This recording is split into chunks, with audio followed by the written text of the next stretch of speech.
Esmeraldas fue la sede del Gabinete Intersectorial de Seguridad. Autoridades ofrecen ayuda social para este punto del país. La tensión en la zona de frontera norte genera el desplazamiento de varias personas. El gobierno prepara soluciones para atender a civiles que dejan sus hogares por la violencia. El quinto ciclo de conversaciones entre el gobierno colombiano y el ELN se inicia con la esperanza de un nuevo acuerdo de cese al fuego antes de las elecciones presidenciales en el vecino país. La presidenta de la Asamblea Nacional suspendió la sesión donde se resolvería la reestructuración del CAL y otras comisiones. Hoy se publicó en el registro oficial la derogatoria de la llamada Ley de Plusvalía. Hoy es el Día Mundial del Agua. En Ecuador, el 70% de la población tiene acceso a un suministro seguro de líquido vital. En lo internacional, el Congreso peruano debate la aceptación de la renuncia de Pedro Pablo Kuczynski a la presidencia, mientras cientos de peruanos se concentran en diversos puntos del país para rechazar la corrupción.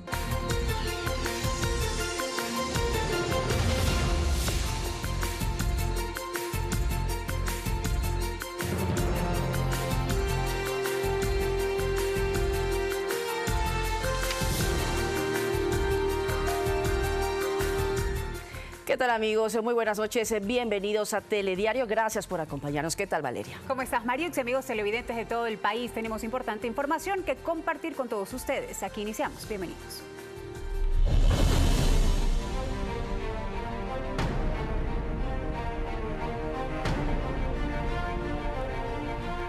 Este jueves en Esmeraldas, de los desplazamientos de civiles tras los últimos atentados en la frontera norte. El gobierno prepara soluciones para atender a las personas que dejan sus hogares por la violencia.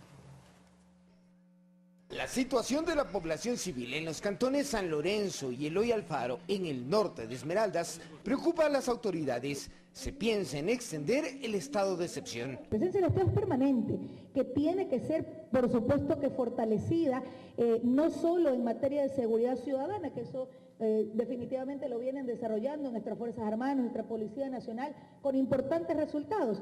Han detectado el desplazamiento de civiles que huyen de la violencia. El 60% de los pobladores de Mataje, por ejemplo, donde estalló la última bomba, en plena línea de frontera, han salido del lugar o piensa hacerlo.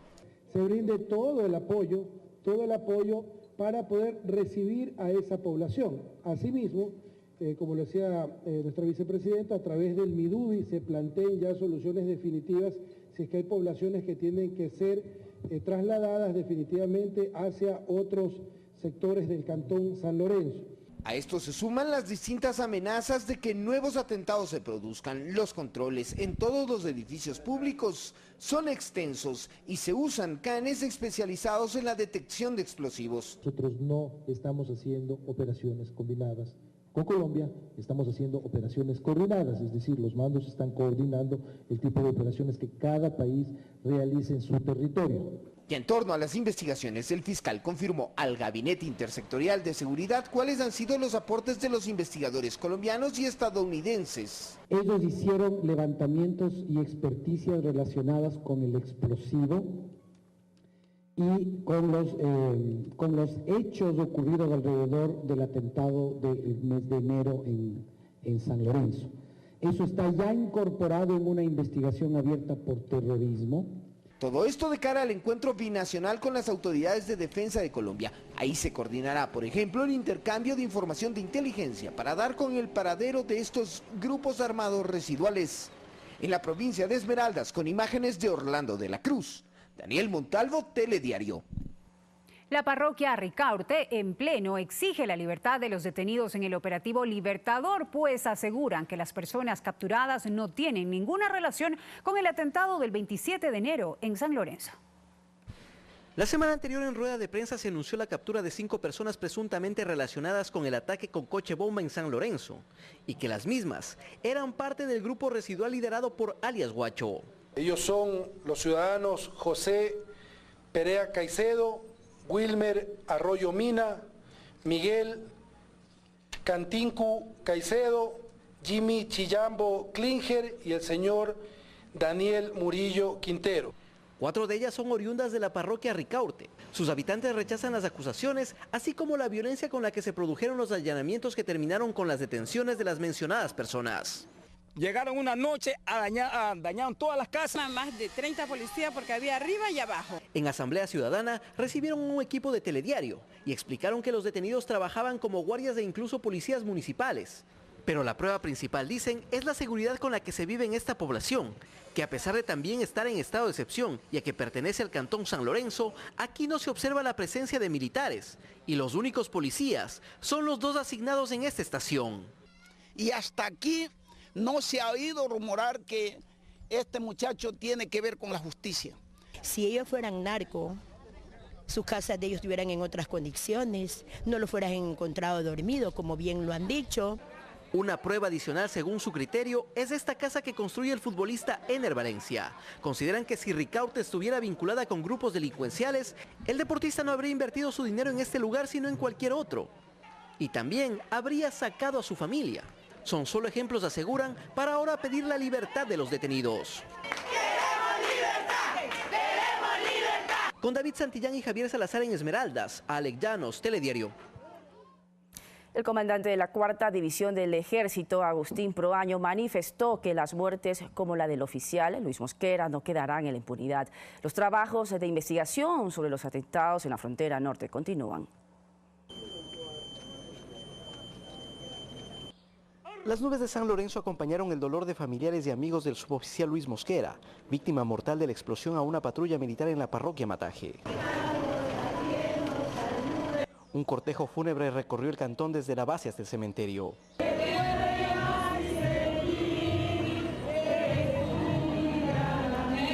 Antes, una misa de cuerpo presente, en la cual desde la institución se garantizó que su muerte y la de sus 2 compañeros no quedarán en la impunidad. Que Dios nos dé la fortaleza y la fuerza para que todos estos eventos no queden en la impunidad. El general Agustín Proaño, y en declaraciones con la prensa, también ratificó el compromiso de todos los uniformados de defender el territorio nacional. Con la declaratoria del estado de excepción, obviamente se incrementó el dispositivo de personal acá en la frontera norte y efectivamente pues nosotros mantenemos el control efectivo de la frontera y nuestro personal continuará cumpliendo con la tarea encomendada. Las investigaciones sobre las explosiones que se han registrado en la zona norte de la provincia de Esmeraldas desde el pasado mes de enero tampoco se han detenido. Las mismas se realizan con un fertilizante, aunque la que dejó víctimas mortales tendría características adicionales. De algunos elementos que podrían ser clavos, tuercas o balines, cualquier tipo de elemento que lo mezclan con el explosivo pues, y que provoca mayor cantidad de daños. Las pruebas y verificaciones se mantienen. En las carreteras de acceso a las localidades donde han ocurrido este tipo de acciones se intensifican los controles, pues no se ha descartado que existan otros artefactos similares al que detonó en Mataje. Con Javier Salazar y David Santillán en Esmeraldas, Alex Llanos, Telediario. Con honores militares sepultaron en Guayaquil al marinero Sergio Elaje Cedeño, quien perdió la vida en Mataje, en la provincia de Esmeraldas, junto a 2 compañeros más, tras la detonación de un explosivo casero.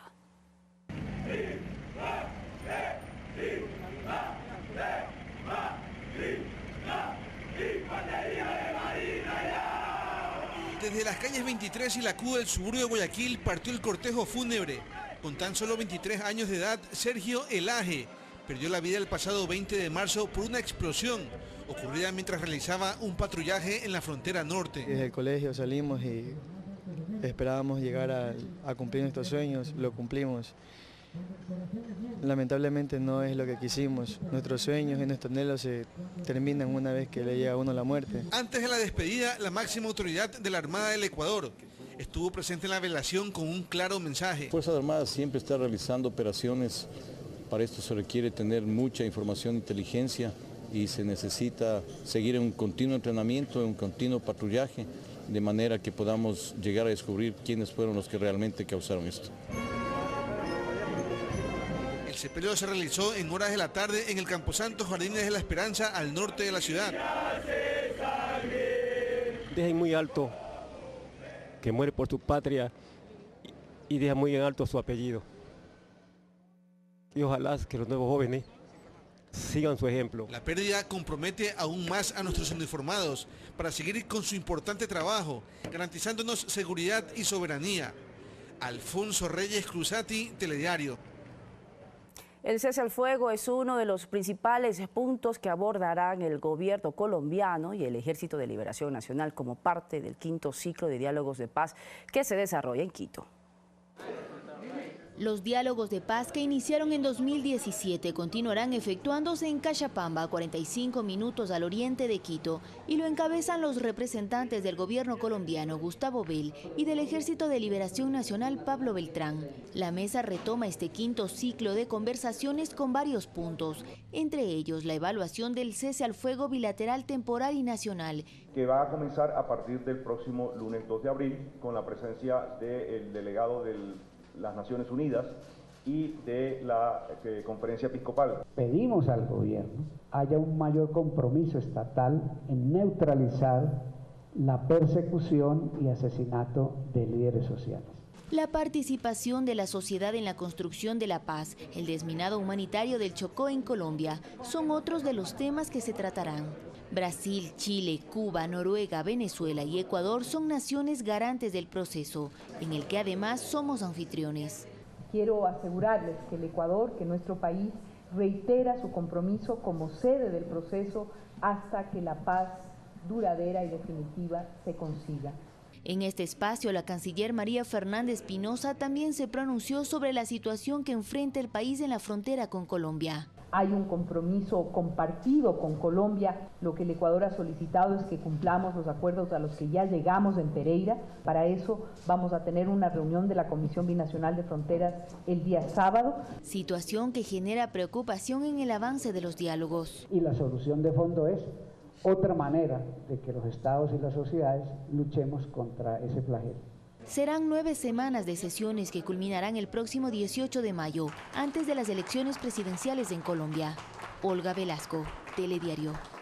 Efectivos de la Policía Nacional y de la Dirección Antinarcóticos desarrollaron 2 operativos denominados Impacto. En uno de ellos se desarticuló una red dedicada al lavado de activos, la misma que habría efectuado movimientos financieros por alrededor de $50 millones.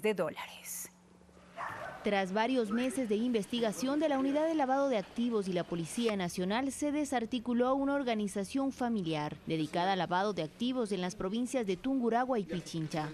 Y el modus operandi era tratar de hacer parecer lícito el origen ilícito de la usura mediante compra, venta, comisión de vehículos.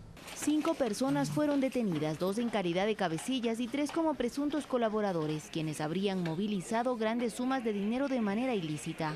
Dando la apariencia de legalidad a los ingresos a través de negocios de compra-venta, comisión de vehículos y adquisición de inmuebles.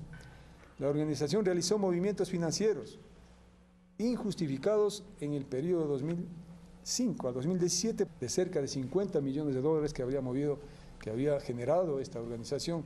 En otro operativo, las autoridades policiales capturaron a 25 personas que eran parte de una organización dedicada al microtráfico de drogas y utilizaban a menores de edad y adultos mayores para su transporte. Se proveían de la droga, en este caso pasta base de cocaína, desde Colombia y Perú por las fronteras de la provincia de Sucumbíos y el sur del país. La marihuana por la provincia de Esmeraldas, transportada en buses interprovinciales, operando especialmente en el sector sur de la ciudad de Quito. Resultado de este trabajo, en lo que va del año, las autoridades han incautado 15,5 toneladas de droga. Olga Velasco, Telediario.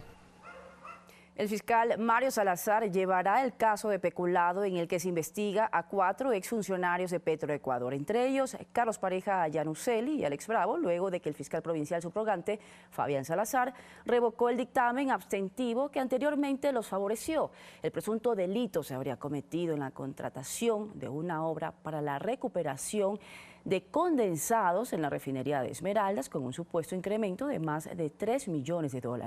El agente fiscal que asume el caso sustentará la acusación en audiencia, la misma que se va a efectuar dentro de los 5 días siguientes de recibido el expediente. Se revisó todo el caso, este fiscal encontró más de 80 elementos. Con estos elementos creo que han sido los necesarios y justos para poder revocar un dictamen que se emitió en primera instancia y pues se ha delegado a un nuevo fiscal a fin de que él sustente el criterio de fiscalía. El Contralor General del Estado, Pablo Celi de la Torre, insistió nuevamente a la Corte Constitucional en su pedido de restituir al organismo de control la facultad de realizar auditorías de gestión. Esto en virtud de la demanda de inconstitucionalidad presentada por la entidad en diciembre del 2015 respecto de las enmiendas a los artículos 211 y 212 de la Constitución de la República, que fueron aprobadas el 3 de diciembre del 2015 por el Legislativo y con las que se eliminó la auditoría de gestión, afectando la naturaleza del sistema de control gubernamental. El país demanda una reinstitucionalización plena en el país y, a mi juicio, la restitución de la función plena a la Contraloría General del Estado, que nos faculte el control dentro del conjunto del sistema, es fundamental. Quedamos a la expectativa y seguros de que va a haber una decisión de la Corte que restituya en derecho lo que la Constitución establece de manera rigurosa en cuanto al sistema de control y la rectoría que la Contraloría tiene respecto de este sistema. El Pleno del Consejo de Participación Ciudadana Transitorio recibió en Comisión General a organizaciones de la sociedad civil. Piden que las autoridades del Consejo de la Judicatura y Fiscalía sean los primeros evaluados. Escuchar las demandas y exigencias de varios sectores fue la prioridad de este jueves de los consejeros del Consejo de Participación Ciudadana Transitorio. El primer turno le correspondió a la denominada Comisión Nacional Anticorrupción. Hubo el ofrecimiento de colaboración de entregar los casos de corrupción que están en manos de esta entidad. Cuando nosotros presentamos la denuncia sobre Manduriaco, actuó de manera inmediata el vicepresidente que hoy está preso. Ordenó a uno de sus ministros para que nos enjuiciara. Pidieron al Consejo Transitorio que uno de los primeros evaluados sea el Consejo Nacional de la Judicatura. Responden al 100% a la política de acabar con las instituciones del Estado. Somos independientes, somos ciudadanos que cumplimos nuestra función de fiscalizar los actos del poder público. Luego la posta la tomaron dirigentes de organizaciones de trabajadores. Para el Frente Unitario de Trabajadores es urgente que el Consejo Transitorio apunte la mira hacia el Consejo de la Judicatura y Fiscalía del Estado. No podemos tener un fiscal que esté involucrado en haber tenido conversaciones y audios con un prófugo como es el ex contralor. A la fila estuvieron políticos. El asambleísta del movimiento Creo, Esteban Bernal, cree que hay motivos suficientes para que Gustavo Yalc sea evaluado y cesado en su cargo. En el cual se pone de manifiesto la presión del Consejo de la Judicatura para que se determinen tales sentencias y la posibilidad que tuvo esta instancia de hacer al lado a los jueces que le era incómodo al poder. Consejeros reafirmaron su posición de cumplir las exigencias derivadas de la consulta popular y referendo, todo en el marco que las competencias le permiten. Y sepan ustedes que nosotros siempre encontrarán las puertas abiertas, como las tenemos en nuestros despachos, porque aquí no se esconde nada. Que vamos a cumplir este trabajo, quienes estamos en este consejo, en la urgencia de vida. Julio César Trujillo, presidente del organismo transitorio, pidió también apoyo ante los días que vendrán. El momento en que comencemos las evaluaciones, vendrán las protestas, vendrán los reclamos, vendrán las acusaciones. No sé de qué puedan acusarnos. Javier Ceballos, Telediario. La falta de acuerdos provocó que la presidenta de la Asamblea suspenda la sesión en la que el Pleno definiría la reestructuración del CAL y las comisiones. El comunicado anunciando la suspensión les llegó a los legisladores 15 minutos antes de la sesión que había sido convocada para las 17 horas. De lo cual creo que es una falta de respeto. Muchos asambleístas estábamos ya sentados en nuestras curules. Yo creo que esto no le hace bien al país. Yo creo que es necesario que reconcibamos los procedimientos para retomar, reitero, la institucionalidad del Ecuador.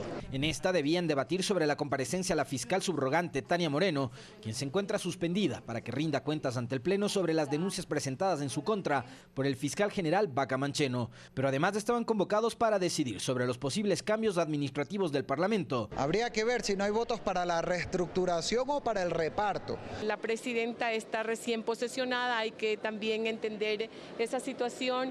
Ella heredó un problema. Tema que para el Partido Social Cristiano no es viable. Que asuman la responsabilidad, pero nuestros votos no estarán. Ellos persisten en que si hay necesidad de modificar las autoridades de las comisiones, esto ocurra al interno de cada una de ellas. Lo importante es que la Asamblea trabaje en lo que le interesa a la gente y no en lo que le interesa a cualquier asambleísta que quiera simplemente ocupar posiciones en las comisiones. Pero hay otras bancadas como el BIN, que consideran a esta como la coyuntura adecuada para copar cupos en el CAL. No han podido procesar con un ofrecimiento de la propia presidenta de la Asamblea Nacional, que ha dicho de que vamos a escuchar a todas las voces. La dispersión actual provocada por la nueva correlación de fuerzas legislativas, donde no hay un bloque que por sí solo consiga la mayoría, genera este nuevo estancamiento.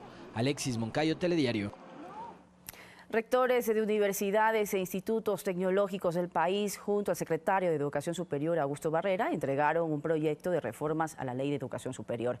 La normativa sería debatida después del receso legislativo que inicia el 26 de marzo.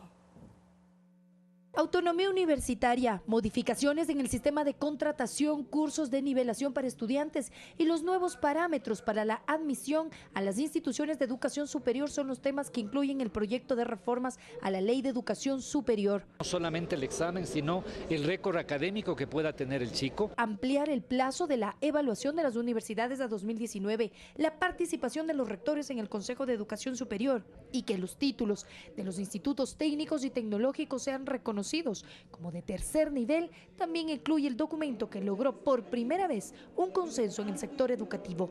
Que los habilite y los califique para desenvolverse con autonomía y que tengan inserción apropiada en el mercado laboral. Si generamos e incentivamos mayores componentes de inversión, las universidades van a ofrecer más cupos. Sin embargo, el representante de los estudiantes argumentó que las propuestas de ellos no fueron incluidas. Estamos proponiendo que se mejore, que se modifique, que se aumente la participación de los representantes estudiantiles, que son a la final los que tienen la interacción con los estudiantes. Los representantes del sistema de educación superior señalaron que las reformas a la normativa se han planteado desde 2016. Más de 600.000 chicos que el gobierno anterior dejó fuera de las universidades por sus obsesiones con el modelo educativo único.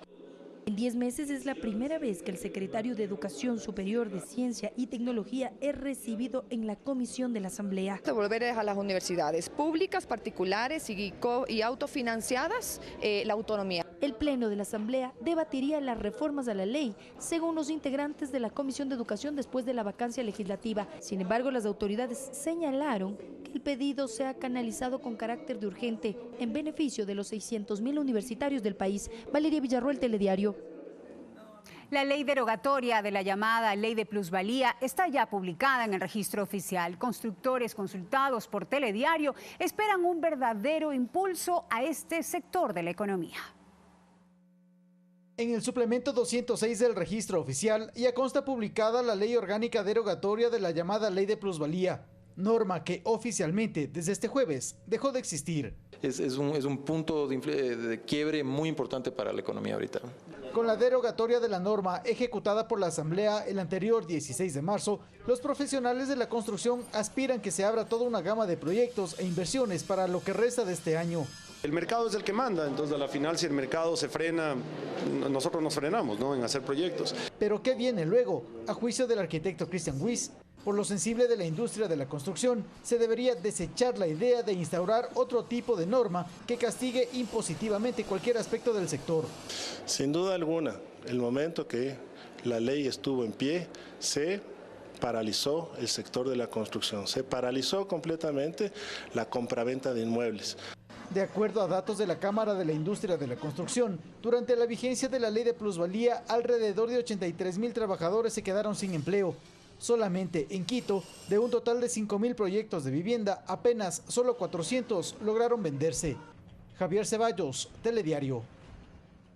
Y a propósito de este tema, nos acompaña en los estudios de Telediario Quito el arquitecto Joan Proaño, gerente de Proaño y Proaño Inmobiliaria y también representante de Constructores Positivos. Con él vamos a dialogar sobre las implicaciones para el sector inmobiliario de la construcción, sobre la derogatoria de la llamada ley de plusvalía. Arquitecto, muchísimas gracias por acompañarnos en este espacio. Quisiera primero aterrizar un poco este tema para que todos los ciudadanos comprendan por qué el sector inmobiliario, el sector de la construcción, estuvo siempre en esta lucha constante que sentían de que no debía darse, de que no era justa esta ley de la plusvalía y también de los perjuicios que causaba al sector, ¿no?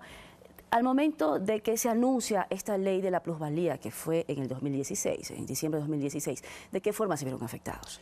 Bueno, en realidad esta ley se anuncia en junio del 2015. Y es desde ese momento en que nosotros empezamos a ver los efectos negativos que esta ley tiene. Luego, entre gallos y medianoche, esta ley se la aprueba en diciembre del 2016. Pero nosotros siempre tomamos en cuenta junio de 2015 porque fue el anuncio de esta ley lo que comenzó a deteriorar el mercado inmobiliario. Nosotros desde junio del 2015 hasta diciembre del año anterior habíamos perdido 80.000 empleos plenos en la industria de la construcción. Efectos inmediatos como esos, por ejemplo, ustedes tuvieron que despedir a constructores, albañiles, maestros, personas que se dedicaban al diseño arquitectónico. Así es, y no solamente a ellos, ¿no? Porque la industria de la construcción es una industria muy amplia, entonces no solamente son los empleados nuestros directos, sino que aparte de ellos existen muchísimo más empleos indirectos. La señora que vende los motes en la esquina, los empleados de las ferreterías, los productores y la gente que abastece a las ferreterías. Entonces todos esos se vieron afectados. Entonces 80.000 empleos plenos directos. Y aparte de eso, eso es del 25% de todos los empleos, ¿no es cierto?, que tuvieron que salir. Realmente hubo casi un 60% de paralización en la industria inmobiliaria. Decidieron no construir, no vieron los beneficios exactamente, necesarios para seguir invirtiendo. Exacto, pero más que decidir, más que una decisión de los constructores o de los promotores inmobiliarios, nosotros nos regimos en base al mercado. Es decir, si es que nosotros tenemos una buena demanda, entonces vamos a generar oferta. ¿Se quedaron paradas ciertas construcciones? Muchísimas construcciones se quedaron paradas y sobre todo las construcciones que aún no habían comenzado. En este tiempo hemos visto construcciones que siguen dándose es porque ya venían con ese impulso, es decir, construcciones que habían comenzado, pero no hubo ningún proyecto nuevo que se inicie en este periodo de tiempo, o casi ningún proyecto nuevo que se inicie en este periodo de tiempo, porque las condiciones eran sumamente adversas. Nuestros clientes realmente pararon sus decisiones de compra hasta saber qué es lo que iba a pasar con esta ley. Ahora, la ley de la plusvalía se derogó tal y como la ciudadanía lo dispuso en un mandato popular el pasado 4 de febrero, en la consulta popular. ¿Están contentos ya con esta decisión? Así es. Bueno, nosotros estamos muy complacidos de que en primer lugar se haya dado un oportuno tratamiento a esta ley. Los tiempos de tratamiento realmente fueron los que esperábamos desde el 4 de febrero hasta ahora y nosotros estamos viendo para adelante. Ahora nos quedan nuevos retos por cumplir. Ahora depende ya de nosotros, los constructores, y lo que nosotros estamos tratando de hacer ahora es optimizar todos los costos. Seguimos trabajando en otros frentes, como por ejemplo optimización de trámites municipales, ¿han hecho, por ejemplo, negociaciones o socializado también estos proyectos o los planes que ustedes van a tener con la banca privada? Porque le pregunto esto, porque muchas personas también se han evitado, han detenido a comprar o alquilar porque los costos realmente son altos. Ahora con la derogación de esta ley, ¿van a bajar esos costos?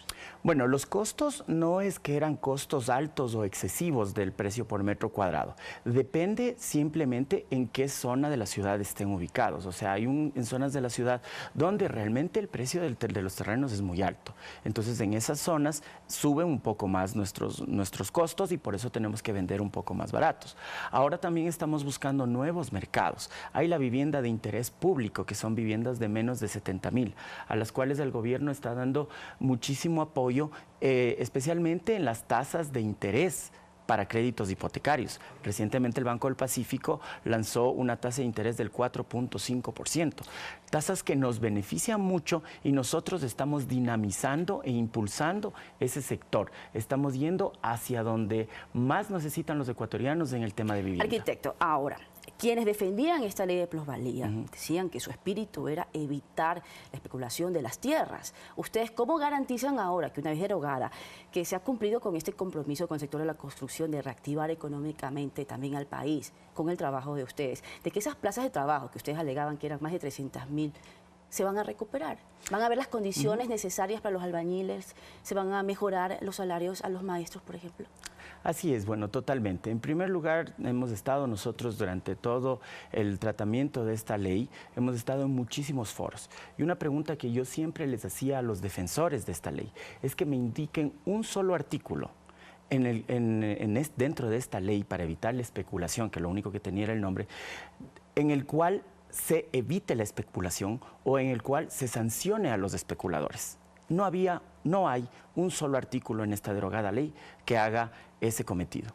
Entonces, nosotros ya tenemos otros cuerpos legales en los cuales se garantiza evitar la especulación al precio de las tierras. Existe el COTAD, existe la Ley de Ordenamiento Territorial, Uso y Gestión de Suelo, y en ciertas partes mal redactadas, en la nueva Ley para la Eficiencia de Contratación Pública. En todos esos sitios ya se evita la especulación en el precio de las tierras. ¿Están ustedes entonces, para retomar la pregunta, están ustedes ahora sí dispuestos y tienen pues todas las posibilidades de retomar esos puestos de trabajo que en su momento fueron ya desplazados? Así es, nosotros estamos en una franca recuperación ahora, ya vemos muchísimo más interés de la gente, vemos que el mercado ahora se está haciendo cada vez más grande, entonces nosotros poco a poco iremos ofertando más productos. Y obviamente los proyectos tienen un lapso de tiempo determinado, es decir, no es que se deroga la ley y comenzamos a construir inmediatamente, existe un tiempo de planificación y de venta.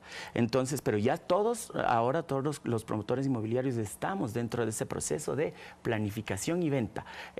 Nosotros vamos a comenzar un nuevo proyecto, por ejemplo, en junio de este año, pero ya estamos trabajando en el lanzamiento de este proyecto, en ventas. Arquitecto, tengo que finalizar esta entrevista, pero antes de eso, por favor, rápidamente, ¿es suficiente la derogatoria de la ley de plusvalía para reactivar el sector de la construcción?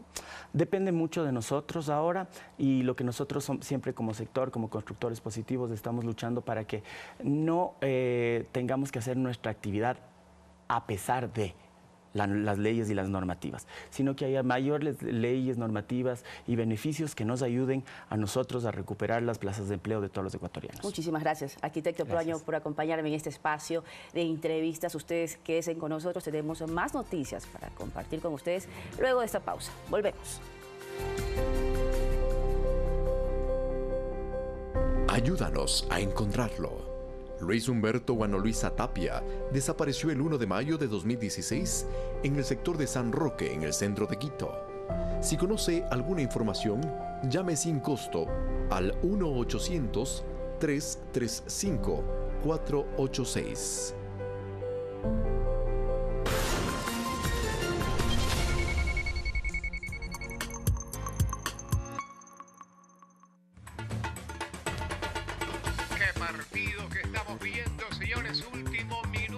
Cuando tenía que levantar la cabeza y... no ingresa.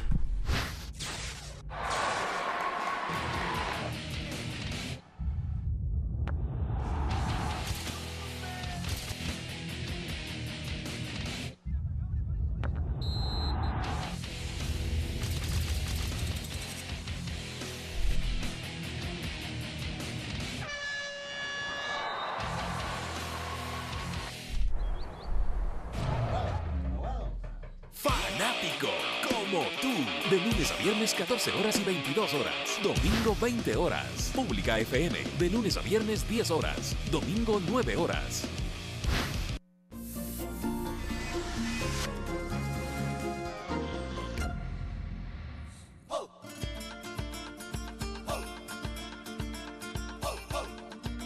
Estamos en la avenida Grigotá, Santa Cruz, Bolivia. Me imagino que se llama así porque hace referencia a un monumento que queda más allácito, que el monumento al Chiriguano es, y también hace referencia a un nombre indígena. La avenida Grigotá se encuentra al sudeste de la ciudad de Santa Cruz, ruta que lleva a los antiguos territorios chiriguanos. Grigotá es el nombre que tomaron guerreros prehispánicos en nombre de uno de los caciques guaraní más importantes. Estos detuvieron el avance de la expansión incaica en lo que se conoce como el Fuerte de Samaipata. En Yemen conoceremos a una mujer que ayuda a las víctimas más vulnerables de la guerra. Un padre está esperando a la pediatra con su hija visiblemente desnutrida. Esta profesión obliga a Ashbak a ser optimista, pero también siente frustración. En Guta del este de Siria han intensificado los ataques. Hace escasos minutos impactó aquí una bomba. Sorprendidas mientras dormían, algunas personas buscan refugio en los sótanos. Informe Mundial, sábado 20 horas.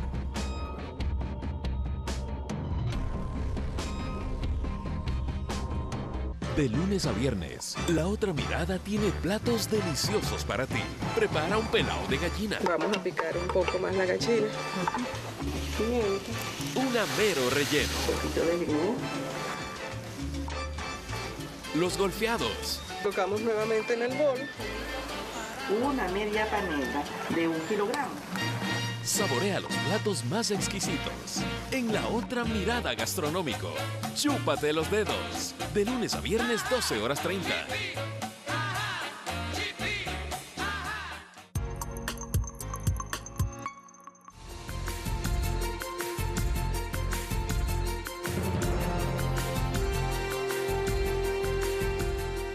Continuamos informando en Telediario. Entre los productos bancarios recientemente presentados por el Banco del Pacífico y la Corporación Financiera Nacional, hay líneas de crédito dirigidas a personas de escasos recursos y a grandes constructoras para la ejecución de proyectos inmobiliarios de gran escala. Veamos.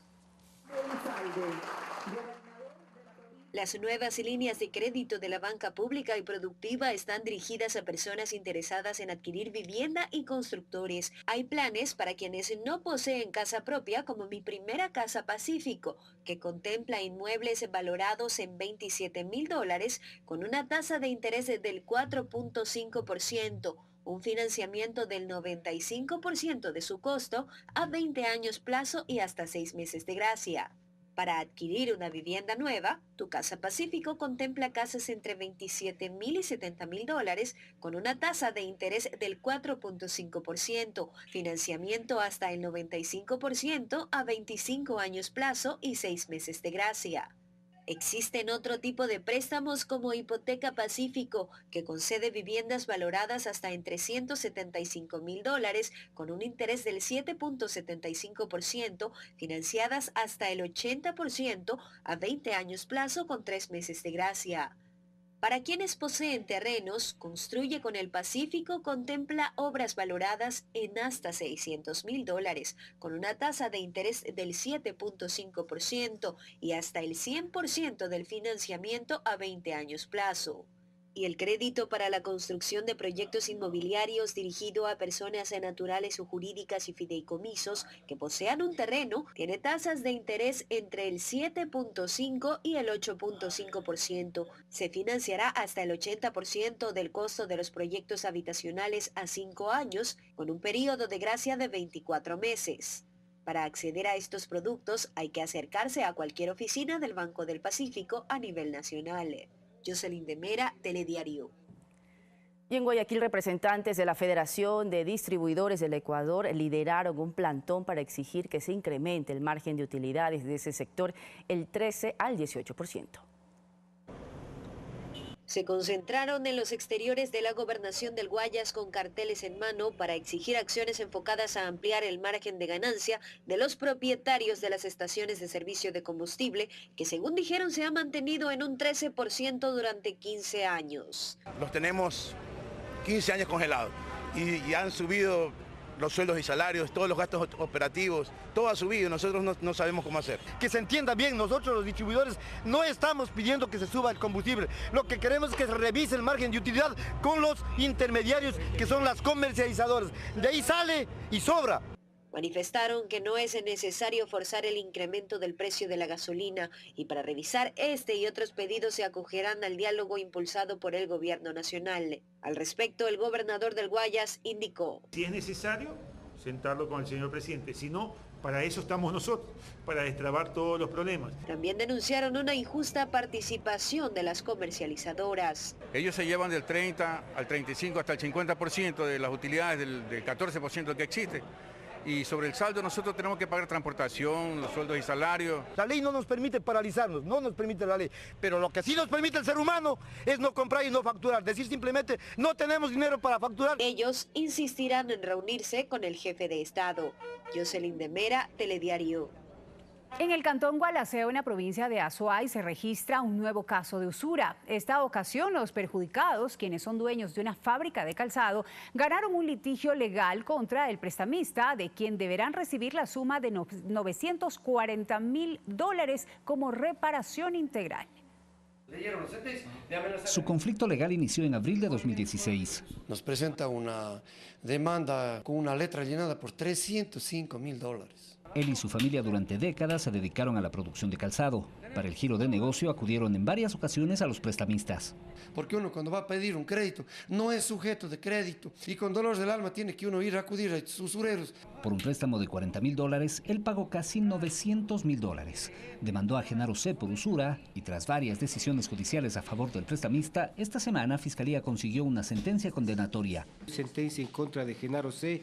y su cónyuge Carmita L. 2 años de prisión. Se les ha mandado como reparación integral a cancelar la suma de $941.000. Por ventaja, la víctima ha conservado evidencia documental. Entonces, al tener evidencia documental, pudimos con Fiscalía construir el caso. La decisión judicial puede ser sujeta del recurso de casación. Los demandantes, a pesar de tener sentencia favorable, ven difícil que se puedan recuperar de este conflicto legal. Su empresa está en quiebra. Por eso hago un llamado a la ciudadanía ecuatoriana, que jamás vuelvan a caer en las garras voraces de la usura. César Tacuri Vintimilla, Telediario.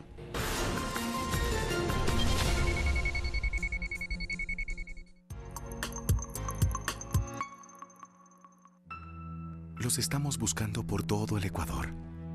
Buscamos a los más vulnerables.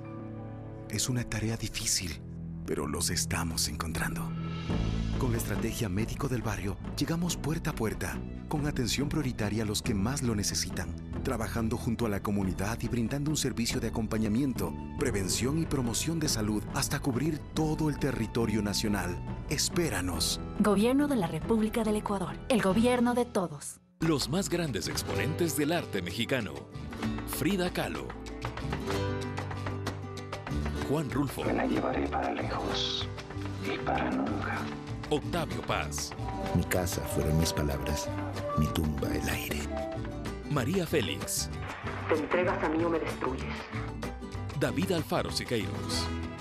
En un solo lugar. Biografías. Todos los martes 22:30. Por Ecuador TV. Todos los días a las 5:30 de la mañana. Infórmate sobre los temas de actualidad agrícola. Consejos, noticias importantes. La fortaleza de un cabo. Para estar bien alimentado necesitamos consumir nabo. Y un poco de humor. Todo lo que necesitas para que empieces tu jornada con la mejor de las energías. Tierra y mar. Las noticias del agro. De lunes a viernes 5:30 de la mañana. Por Ecuador TV.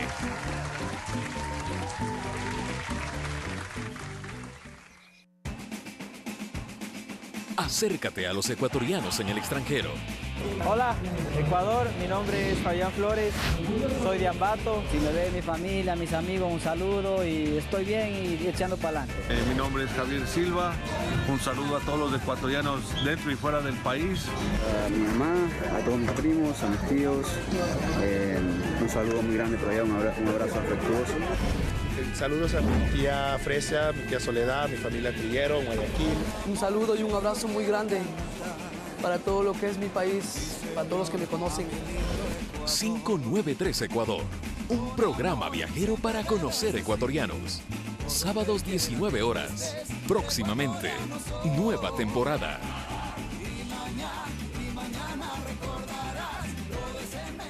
Grandes Maestros presenta a Alfonso Reyes Ochoa. La paz y la democracia pueden dar sus frutos, donde todos la respetan y aman.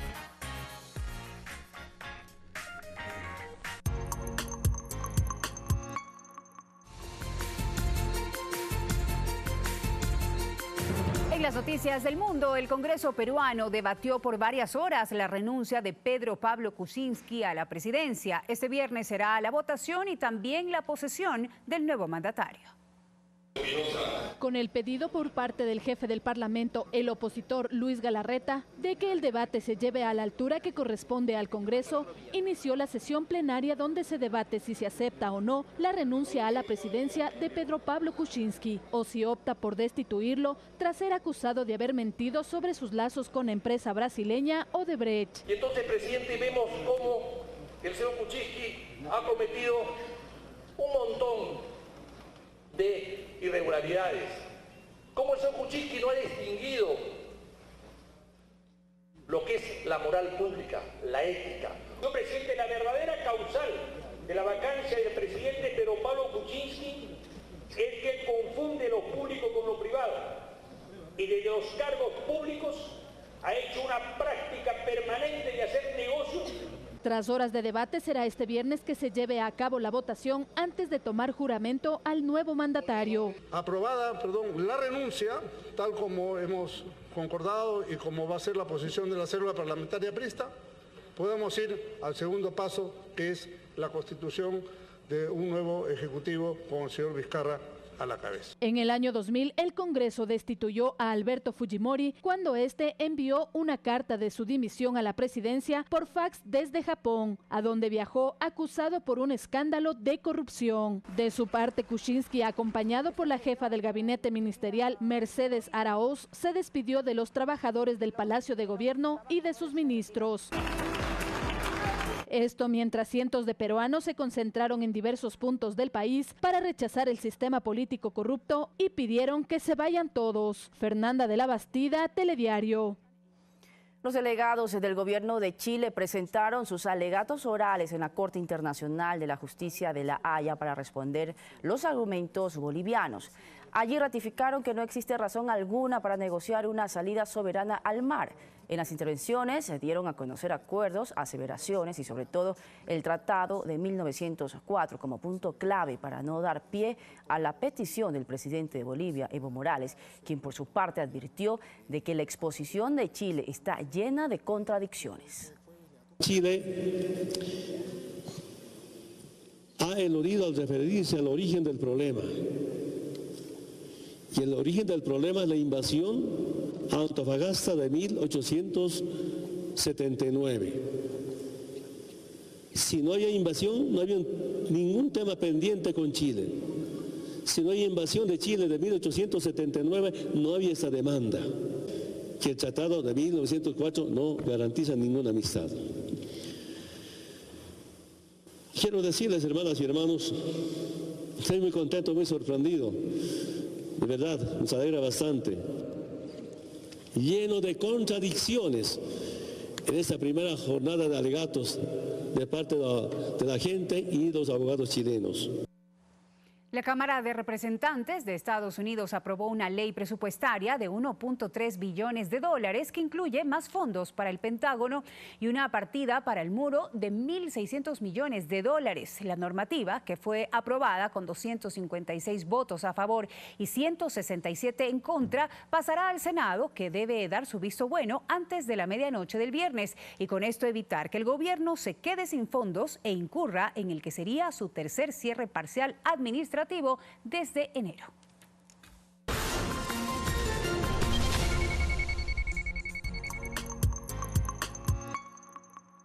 En lo mejor de ¿Qué pasó con? María Rosa Rodríguez Vázquez fue electa Miss Ecuador y llegó a estar entre las finalistas del Miss Universo. Los organizadores del evento de Miss Ecuador eran los industriales textiles y me habían dado como premio una platita para que me pasee por toda Europa. José Luis Castillo Batallas. La formación de Pepe Luis transcurre entre la política y la fiesta brava. Bueno, yo he hecho en el periodismo de todo, pero me incliné mucho por los toros, que ha sido mi gran pasión. Lo mejor de ¿Qué pasó con? Este sábado 18 horas.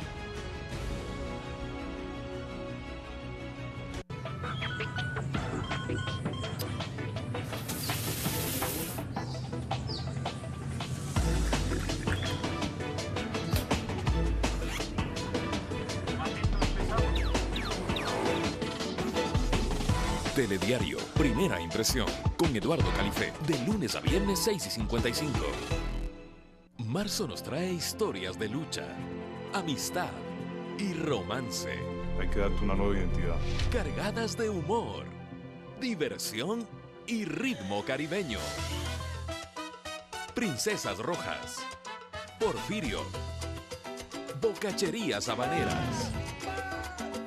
Las buenas películas solo las encuentras en nuestro cine. Cada sábado, 21:30, por Ecuador TV. La labor de un periodista está siempre en un constante cambio. Tenemos que devolver el sentido a las palabras para ser fieles al relato de los hechos. No quedarse en lo superficial, saber el qué, cómo, cuándo, dónde y sobre todo el por qué. El mundo está lleno de historias que merecen ser contadas. Nuestra labor está en dejar que los hechos hablen por sí mismos. Y hacer que los ciudadanos reflexionen sobre las noticias que están mirando. Y que éstas te permitan un mayor entendimiento del mundo. Contamos con el equipo periodístico y técnico más grande del país. Y una amplia trayectoria que certifica nuestro compromiso de informar. Con la mayor cobertura, que llega a todos los rincones del país. Para traer la información de primera mano, veraz y oportuna. Tenemos claro nuestro reto. Cada día entregar a las personas lo que se merecen. Información de calidad. Si es noticia, está en Telediario. Grandes Maestros presenta a Marie Curie. La mejor vida no es la más larga, sino la más rica en buenas acciones.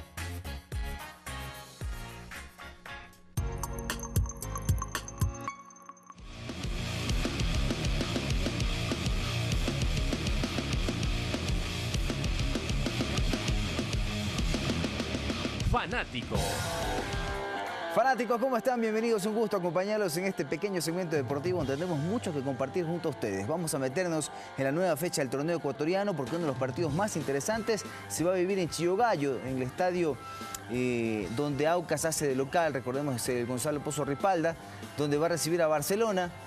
Un partido que recordemos que se ha jugado en algunas ocasiones con victorias incluso canarias. Estamos recordando casualmente una de ellas. Ahí está Ayrton Preciado, el actual jugador de Emelec, celebrando con su compañero, en este caso con Llanos Vivar, que con este remate cruzado batía al portero Máximo Banguera y ponía en ventaja al cuadro Quista, abriendo la cuenta en el minuto 47. Ojo, todo esto en el segundo tiempo. Los 3 goles fueron en el segundo tiempo. Atención con esta.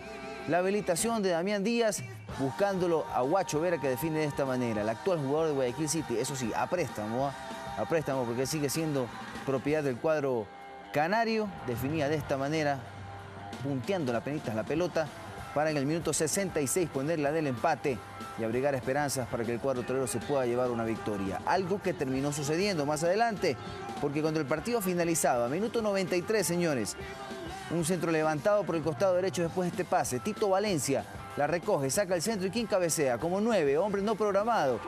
Damián El Quito Díaz, apareciendo en una posición que le hubiera correspondido a un hombre grande, que vaya bien por arriba, ¿no? Un tipo corpulento, como son normalmente los número 9 clásicos.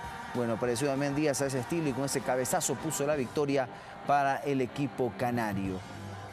Recordemos que otro partido interesantísimo va a ser Emelec Liga, y por eso nos remontamos para revisar lo que sucedía el año pasado en este enfrentamiento en el Estadio Capwell, escenario que va a acoger casualmente este día domingo a las 16:30 el partido entre Azules y Albos.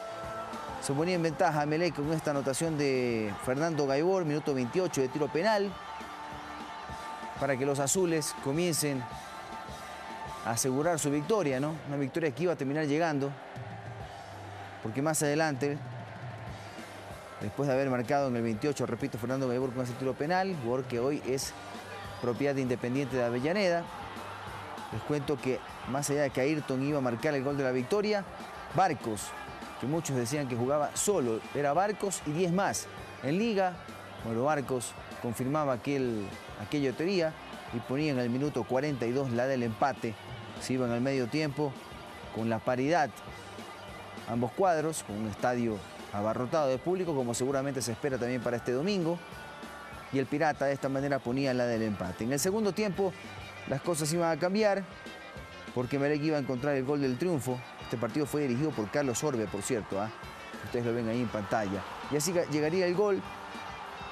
Creo que aquí fue cuando empezamos a ver los goles de cabeza de Ayrton Preciado, ¿no? Que no era una de sus mejores habilidades, pero acá ponía en el minuto 66 el gol de la victoria para el cuadro millonario. Hemos revisado partidos que se han dado pues, en años anteriores de ambos encuentros que se van a dar este fin de semana. Veremos qué sucede en los respectivos estadios y quiénes serán los ganadores. Vamos a revisar algo de información internacional, porque en la siguiente miscelánea revisamos lo que ya se habla en tierras europeas. Aparentemente Neymar ya habría iniciado conversaciones muy serias con el Real Madrid, porque no se lleva del todo bien con algunos jugadores del camerino parisino.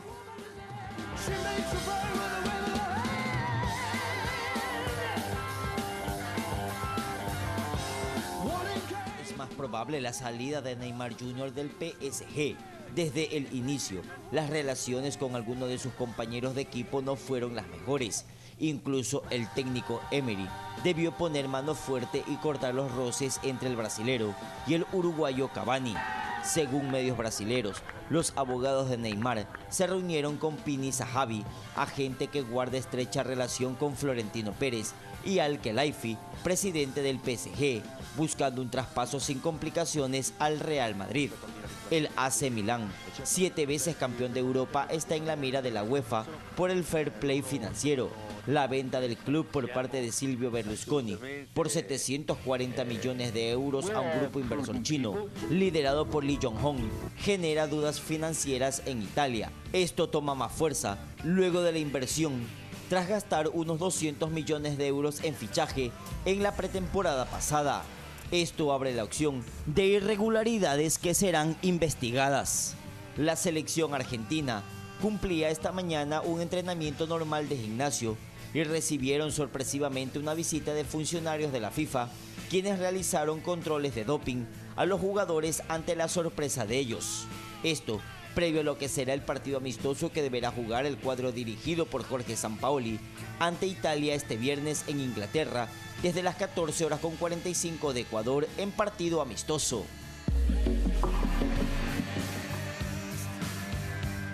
Bueno, de nuestra parte ha sido todo en los deportes. Usted no se despegue de nuestra pantalla y mucho más en su telediario. Un abrazo, que estén bien.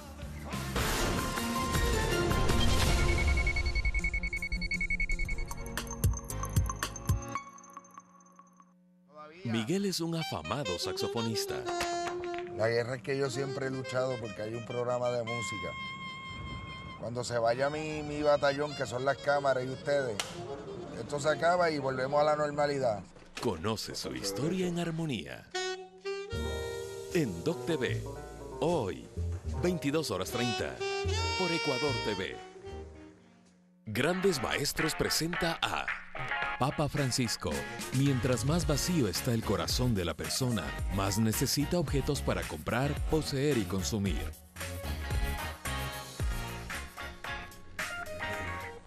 Este viernes no se puede perder Café TV, la mejor combinación entre información y entretenimiento. Por supuesto que sí, hablaremos de la tuberculosis a propósito de que el sábado se conmemora su día. Además, Arturo, como cada viernes está dedicado a la belleza, hablaremos del Botox, pros, contras y nuevas alternativas para el rejuvenecimiento de la piel. Claro que sí, además mascarillas para diferentes tipos de piel. Esto y mucho más, 10:30 de la mañana en Café TV por Ecuador TV.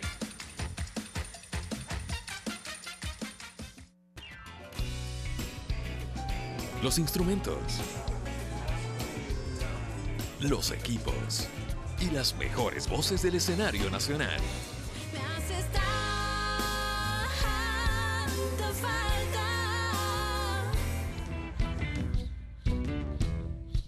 Están listos para Autores en Vivo, todos los viernes 23 horas, por Ecuador TV. Los microprogramas de la televisión pública al rescate de nuestras tradiciones.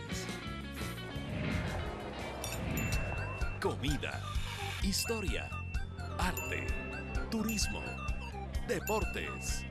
Lo mejor de nuestro país en los microprogramas de la televisión pública.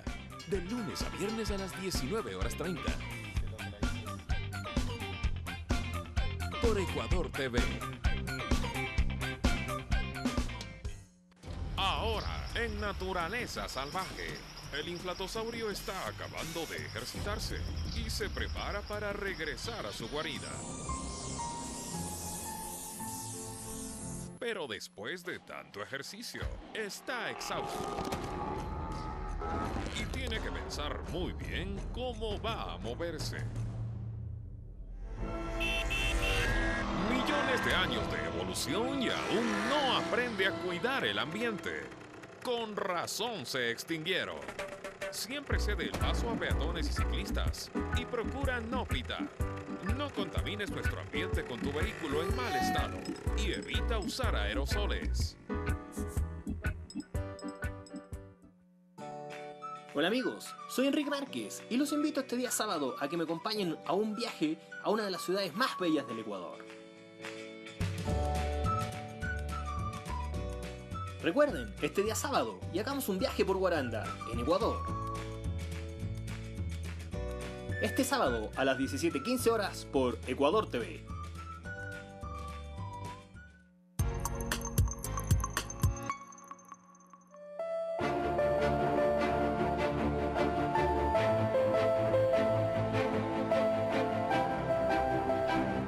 Y cada año el Día Mundial del Agua gira en torno a un tema específico. Sí, en esta ocasión se centró en buscar soluciones para la conservación del preciado líquido basadas en el cuidado de los páramos y bosques.